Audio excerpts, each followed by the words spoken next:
So hello guys and welcome back to the channel. Today I'm going to show you how to invite friends in Dragon City. So the first thing you want to do is to go and open up the app. After that you're going to see in the top right corner the settings. Click on that.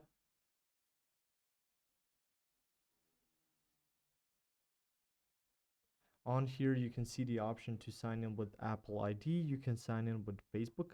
You can also change your player. Now from here you can also delete your account and stuff like that. So from there uh, if you log in to your account, you can go to the bottom left and find the option social. So click on that and you can see friends, alliances, rankings. Go to friends. After that, it's going to become available after you're logged in and you can get 10 gems from that as well. So from there, just log into your Facebook account since it's primarily it's meant to be used through Facebook.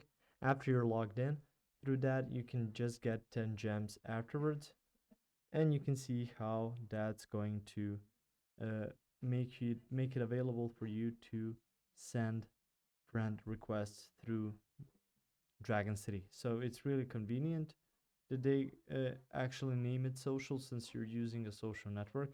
And from there, just log in, as I said previously, and you can send friend requests or invite friends through there. So that's gonna make it quite easier. If you found this information helpful or useful, you can like the video, you can also share the video. You can subscribe to the channel and click the notification bell to get notified about new videos on Dragon City or some other topics you might find interesting as well. Thank you very much for watching this video, and as always, I will see you guys in the next one. Goodbye.